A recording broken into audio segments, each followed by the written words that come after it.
Bien-aimés frères et sœurs, bonsoir. Que la paix et la grâce de Dieu vous soient données encore. Je suis content d'être encore avec vous pour partager encore la parole de Dieu vivant que nous servons. Aujourd'hui, je voudrais m'entretenir avec vous sur l'importance de parler en langue dans la vie du chrétien. Bien-aimés, nous avons remarqué dans le monde évangélique que certains croient au baptême dans le Saint-Esprit et croient au parler en langue, croient que le parler en langue est important. Certains aussi croient au Saint-Esprit, mais ne trouvent pas que le parler en langue soit d'actualité. Ils estiment que le parler en langue, c'était quelque chose qui s'est manifesté le jour de la Pentecôte chez les disciples, les apôtres, et puis c'est passé.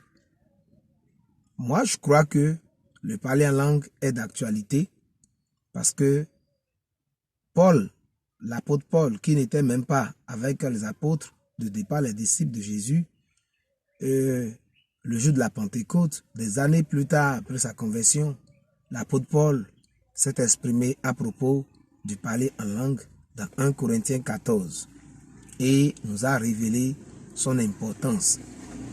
Et ayant expérimenté personnellement l'importance du parler en langue, j'ai jugé bon de pouvoir partager avec mes frères et sœurs l'importance du parler en langue.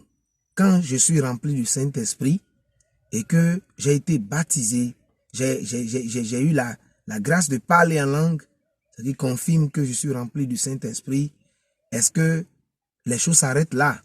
Non. C'est le départ. Quand on est rempli du Saint-Esprit, c'est le départ de la marche dans le surnaturel. C'est le départ de la marche dans l'esprit, si vous voulez. Alors, quand on lit 1 Corinthiens 14, nous voyons que l'apôtre Paul a comparé le parler en langue avec le don de prophétie. Il montre dans Éphésiens 14, au verset 2, ceci. Il dit, si quelqu'un parle en langue inconnue, il ne parle pas aux gens, mais à Dieu. Personne ne le comprend. Avec l'aide de l'Esprit Saint, il dit des choses mystérieuses. Il parle à Dieu. Avec l'aide de l'Esprit Saint, il dit des choses mystérieuses. Bien-aimé, alors que celui qui prophétise exhorte, console et édifie ceux qui l'entendent. L'apôtre Paul estime que celui qui parle en langue, c'est quelqu'un qui prie par l'Esprit de Dieu. C'est-à-dire que ce n'est pas son intelligence qui le pousse à prier. Il demande des choses, il dit des mystères à Dieu, poussé par le Saint-Esprit. C'est-à-dire que le Saint-Esprit pousse son esprit à prier. Toujours dans le même chapitre, nous voyons que l'apôtre Paul dit que celui qui prie en langue, d'accord, il prie d'une manière excellente. D'accord, il prie d'une manière excellente. Vous pouvez voir cela dans 1 Corinthiens chapitre 14, verset 17.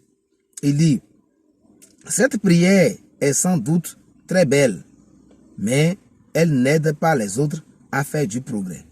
Dans la version Louis II, il dit que celui qui prie en langue, d'accord, prie certes d'une manière excellente, d'accord, mais qu'il n'édifie pas les autres. Je dis bien qu'ici, il fait une comparaison entre le parler en langue et le don de prophétie. Parce que quand on prophétise, on parle en langue intelligible et ça peut servir à exhorter, à consoler, à édifier. Paul encourageait non, les chrétiens de Corinthe à prophétiser quand ils sont réunis que de parler en langue. Mais dans le même passage, l'apôtre Paul montre que lui, il prie en langue plus que tous. Et lorsqu'il est en public, il préfère dire 4 mots en langue que de dire 10 000 mots. Parce que ces 10 000 mots, d'accord, en langue, ne permettraient pas aux autres d'être encouragés, d'être motivés dans leur marche chrétienne. Mais par contre, lorsque Paul est seul, il prie beaucoup en langue. Alléluia. Donc, je voudrais nous dire qu'il y a un mystère qui est caché dans le parler en langue. Quand vous priez en langue, Satan ne vous entend pas. C'est une langue du royaume des cieux. C'est une langue qui n'est pas décodée par les démons, qui n'est pas décodée par les sorciers, qui n'est pas décodée par les hommes. Seul vous qui parlez en langue là, vous pouvez recevoir l'explication quand vous êtes seul en train de parler en langue. Et quand vous parlez en langue, vous dites des mystères. Alors je me suis posé la question, quand on dit des mystères là, ces mystères que nous disons par l'Esprit de Dieu, ces mystères sont adressés à qui? La réponse se trouve dans la parole de Dieu. Quand je dis des mystères à Dieu là, est-ce que Dieu est ignorant des mystères? C'est son esprit qui me fait dire ces mystères là. Quand je dis des mystères à Dieu, je le loue de manière excellente. Je l'adore de manière excellente là. En quoi Dieu tire-t-il un plaisir? En quoi Dieu tire-t-il un intérêt? En fait, l'intérêt, c'est pour l'homme. La Bible dit que les vrais adorateurs l'adoreront en esprit et en vérité. Mais rappelez-vous, dans l'une de mes vidéos, je vous ai déjà dit que l'être humain est composé de 3 entités. Le corps, l'âme et l'esprit. Et comme Dieu est esprit, la meilleure manière de l'adorer, c'est de l'adorer à travers notre esprit, qui lui est connecté à l'esprit de Dieu. Et lorsque nous prions en langue, c'est le Saint-Esprit qui se saisit de notre esprit, qui nous pousse à prier. Ça veut dire que quand tu pries en langue, tu es connecté à Dieu directement. Ton esprit est connecté. Tu n'as pas à réfléchir aux mots que tu vas dire. Remarquez que souvent dans nos églises ou dans nos maisons, il n'est pas rare d'entendre que quelqu'un à la fin de la prière dit « Seigneur, nous avons prié, et si nous avons mal dit quelque chose, pardonne-nous. Ce que nous n'avons pas dit, Seigneur, et toi tu connais qui est bon pour nous, exauce-nous. » Bien aimé, lorsque tu pries en langue, il n'y a pas quelque chose que tu rates. Le Seigneur dit par son esprit, te fait dire ce que tu as besoin. La preuve dans 1 Corinthiens, dans Jean, l'évangile de Jean, quand Jésus-Christ parlait donc du Saint-Esprit qui nous enverrait, il dit que le Saint-Esprit nous conduirait dans toute la vérité. Et il dit quelque part que l'Esprit de Dieu par des soupirs inexprimables, d'accord, intercède en notre faveur. Ça veut dire que ce que tu as besoin qui est le plus important pour toi, ton esprit le sait. Et le Saint-Esprit connaît le présent, le futur, les pièges et les besoins de ton âme, va donc intercéder en ta faveur. Cette prière est naturellement plus efficace, plus excellente que la prière dite avec la langue ordinaire.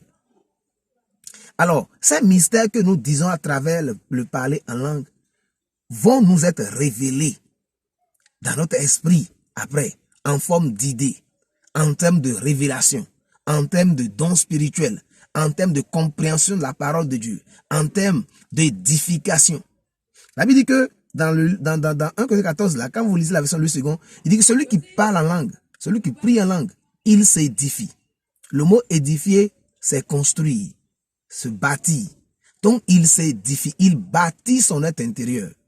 L'apôtre Paul pouvait dire, quand bien même mon corps physique se détériore, mon être intérieur se renouvelle chaque jour. Comment son être intérieur se renouvelle? L'être intérieur, c'est l'âme ou l'esprit. C'est l'âme. D'accord? Qui donc a besoin d'être constamment en contact avec l'esprit de Dieu. Et lorsque mon âme, d'accord, est influencée par mon esprit, qui lui est connecté à l'esprit de Dieu, à travers le parler en langue, je le charge, je l'édifie, je le bâtis, je le connecte davantage à Dieu.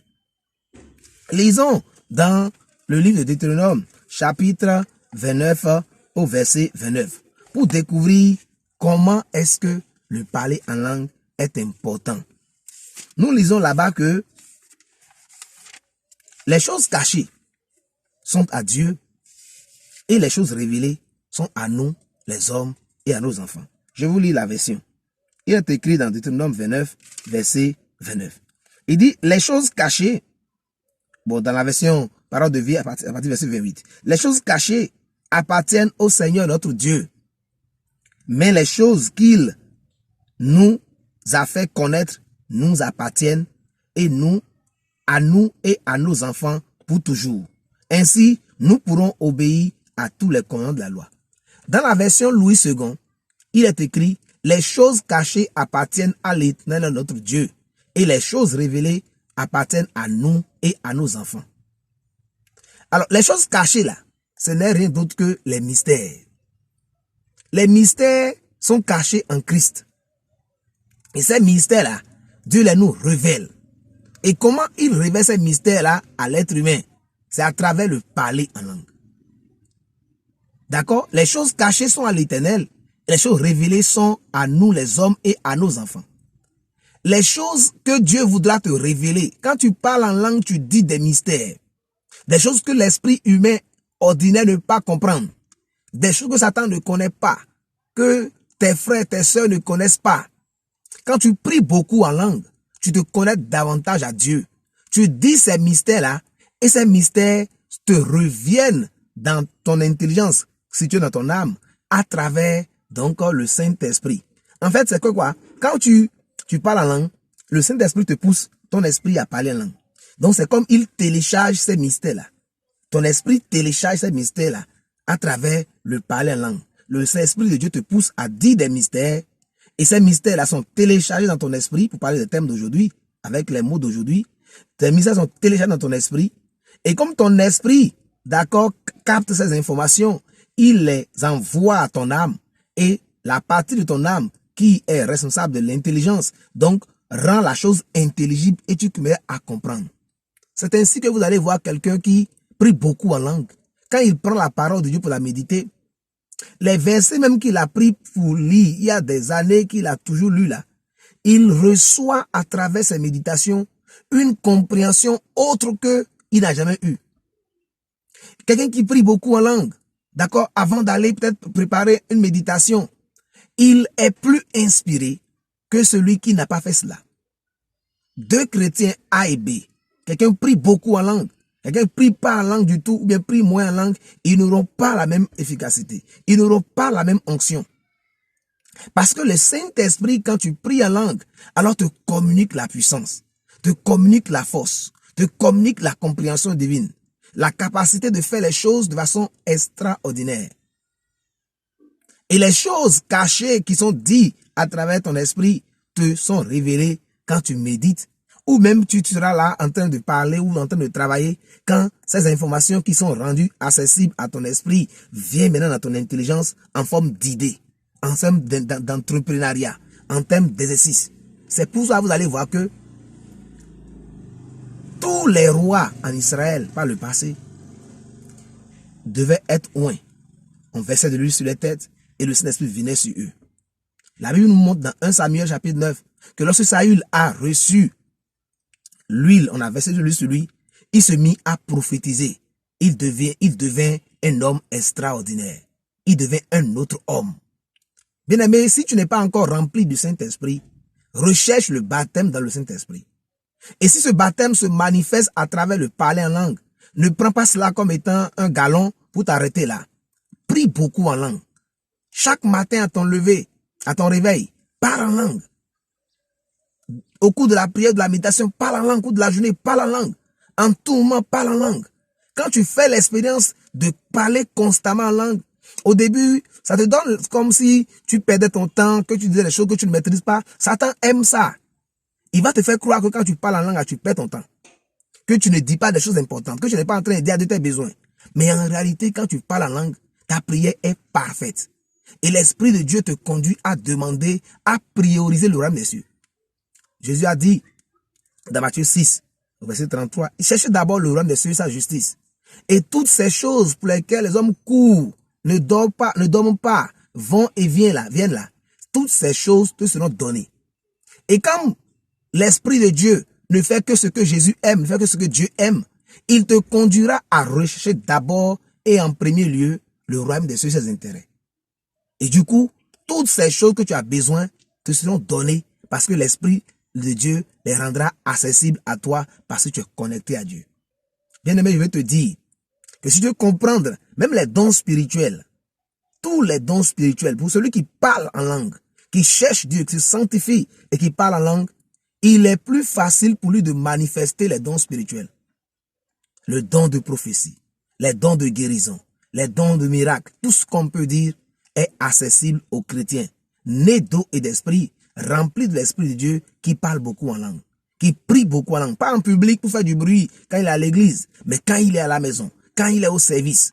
Tu es devant un dossier, tu ne sais pas où aller, tu es compétent mais tu es conseillé, tu ne sais pas, tu manques d'inspiration. Commence à prier en langue. Robasata brasete brook, inde brekete shikaya labasoto. Prie en langue.